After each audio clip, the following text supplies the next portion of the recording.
Explorers of the unknown, welcome back. Let's expand our horizons with today's question. To revive a sick tree, first, identify the problem by checking for pests, diseases, or environmental stress factors like water, soil quality, or physical damage. Prune damaged or diseased limbs carefully to prevent further harm. Ensure proper watering, neither too much nor too little.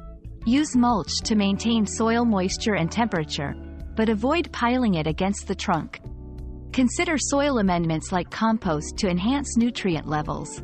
If necessary, apply targeted treatments for specific pests or diseases.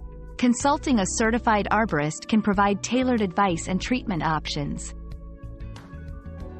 Another mystery solved, but many more await. Keep up with our daily discoveries by subscribing and turning on notifications.